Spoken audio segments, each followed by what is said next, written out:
Hi there, I'm Peter Millard, and in this week's looser vlog style video, well, we're in hot pursuit of some toxic oranges.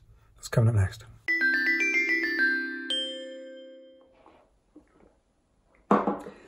So about a week or so ago, I did a video about Toxic MDF. That was in response to a slightly hysterical newspaper article published here in Britain. If you haven't seen that, go and take a look. But as a consequence, I've been reading about and thinking about air quality, about levels of pollutants that we come into contact with on a daily basis. And I've been carrying around my little sort of air quality monitor with me. So in this video, I thought I'd just vlog about my daily grind as a one-man band carpenter cabinet maker here in West London, and also check out the air quality levels as I go. So welcome to episode 2 of my travels with an air quality monitor. Just at home doing a quick baseline test for air quality indication. We are just about bang on 0.06 for HCHO and 0.457 for TVOCs. So smack in the middle of the median for WHO guidelines. I'm just going to take this outside and see what they read out there. And then if I've got time, I'm going to run round to my timber yard and see what sort of readings I get alongside a stack of MDF. Air quality, it's really good today. There is a light breeze and has just rained, but it's 0.013 for formaldehyde, HCOH, and 0.089 TVOCs, so very, very clean, fresh air today. And let's see what happens when I get in the van. But we've got 0.038 or 0.4, just gone up on the HCOH. HCHO, TVOCs are 0.312, which again, very good, very low. And in fact, the PM 2.5 air quality is reading at 3, which is really low. So yeah, but generally very good. It is actually creeping up slightly as I hold it, so maybe it's coming off me. That's interesting. But the HCHOs have come up to 0.052. So, sorry, reflections are bad on this. Thank you, Van. So yeah, the HCHOs are rising slightly as I hold the device. So perhaps there's something on my hands. We'll leave that running and revisit it again when we get to the timber yard.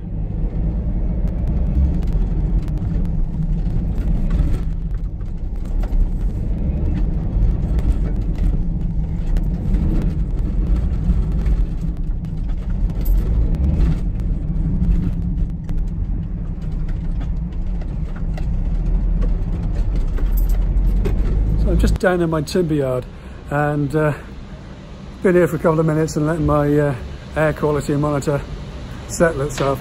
And if there's anywhere that should be chock full of toxins, it's here. I'm surrounded completely floor to ceiling by MDF. I've been here for a few minutes. I'm stood next to a stack of MDF and the air quality is some of the best I've seen anywhere.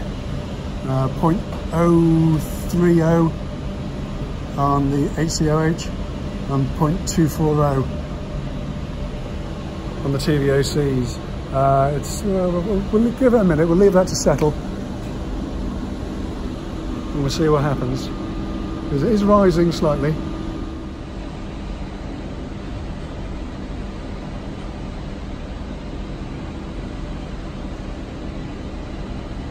Okay, so that's pretty settled, and here we are, it's 0.031 on the HCHO, on 0.210 on the TVOCs.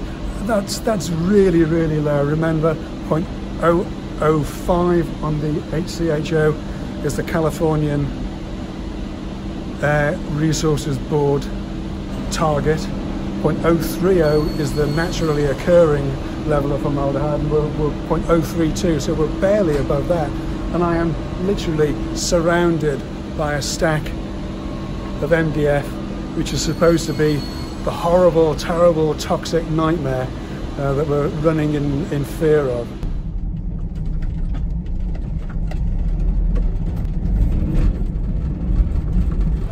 So back at my place again, we've got the Toxic MDF on my roof. Air quality is really, really good actually. 0.005, 0.006, there's a light breeze, so it's freshening up nicely. But I did wonder, I've kept my engine running, I wondered what it'd be like at the back of my van.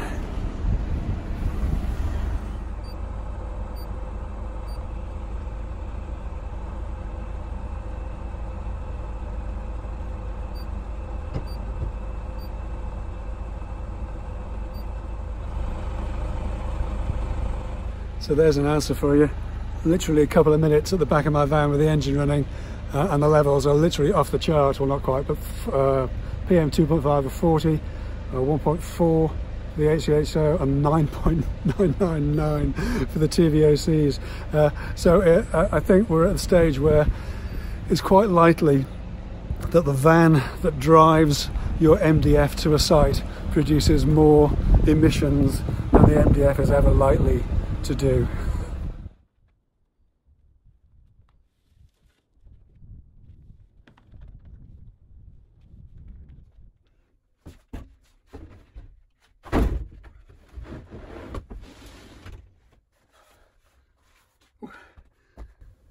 In the previous video, I singled out Medite MR MDF as being particularly good. It conforms to E1 as well as CARB Phase 2.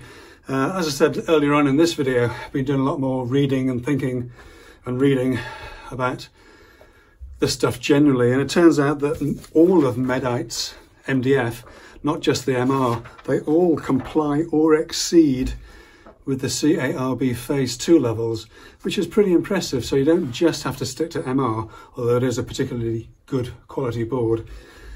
But all the Medite MDF boards comply or exceed with CARB 2, which is really, really good. Anyway, it's enough for one morning, I think. Time for some lunch? I think so.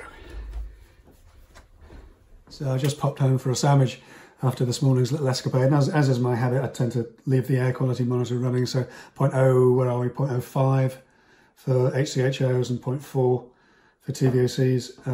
So well within the median for those sort of levels.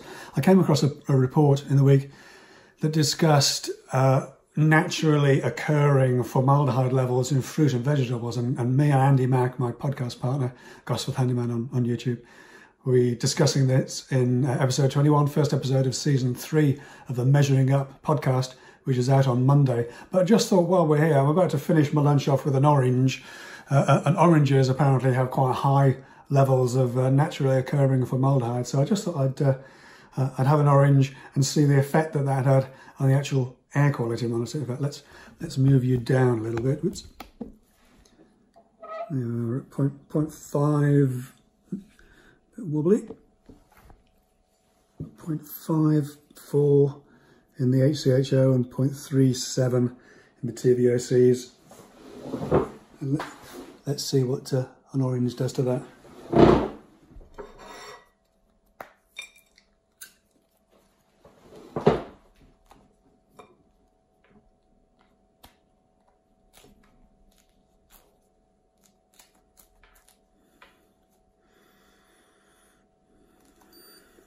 Woo.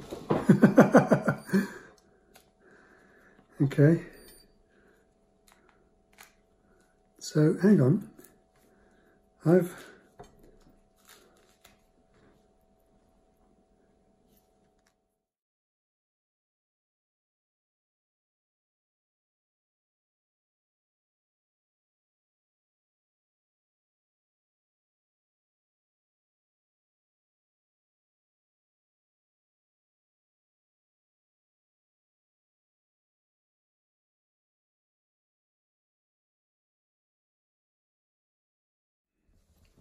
Okay, so I don't know if you can see that, but I've just peeled an orange. Literally, it's a out of the packet orange, and look at those levels: 1.999 for formaldehyde and 9.999 for TVOCs.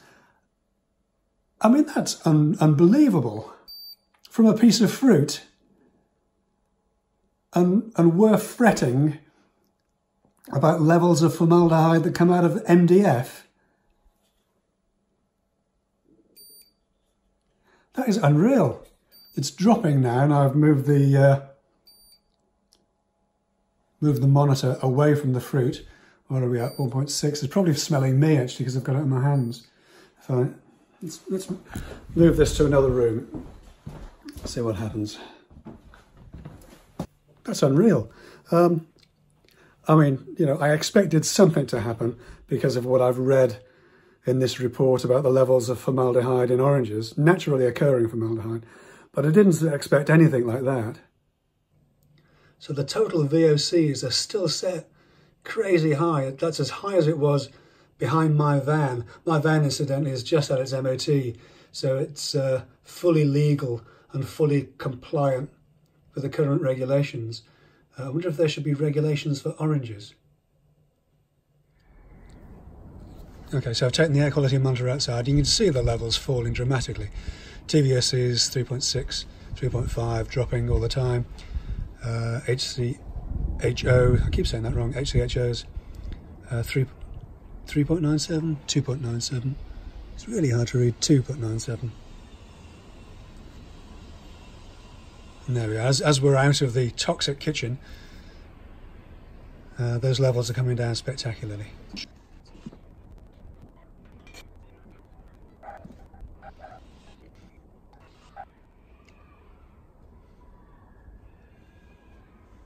Okay, so I'm just going to let those leave that for a couple of minutes to let those levels stabilise. You saw it's down into the green levels, so within acceptable limits, but we'll give those a couple of minutes. And while we're outside, I'm just going to, no expense spared on this channel, I'm just going to peel back another orange and see, just to, you know, again, just to make sure that wasn't just some sort of random fluke.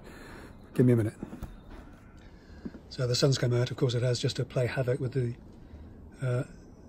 screen, but we've got levels of 0.043 for HCHO and 0.301 for TVOCs, so very close to, certainly below the CARB2 standards.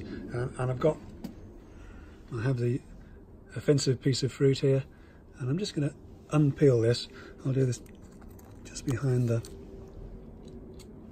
the sensors are. And all I'm doing, whoa, look at that. I've unpeeled an orange, and the TVOC has gone straight to 9.99999, that's the highest it'll read, and the formaldehyde levels are 1.99999. I've never seen them higher than that. I suspect that's as high as they go. So I'm not entirely sure where this leaves us. Let's get the obvious thing out of the way first, that despite the thumbnail title, this isn't a scare story type of video about the horrors of toxic fruit and veg. We've been eating fruit and vegetables for centuries without any ill effects. On the contrary, they're so good for us that here in Britain we have a government-backed campaign called the 5 a Day campaign to encourage us to eat at least 5 portions of fruit and veg per day, and the levels of naturally occurring formaldehyde in fruit and veg are well known and well documented. Again, I'll give another plug for the podcast here, as my podcast partner and I talk about this at length in episode 21, the first episode of season 3 of the Measuring Up podcast, which is out on Monday. Measuring Up is, as far as we know, the UK's first podcast dedicated to commercial joinery and to the independent maker installer community. And if that sounds like your kind of thing, then please do go and check us out at measuringuppodcast.com or in the podcast player of your choice. You've got the previous 20 episodes in the back catalogue to get through over the weekend before episode 21 comes out on Monday.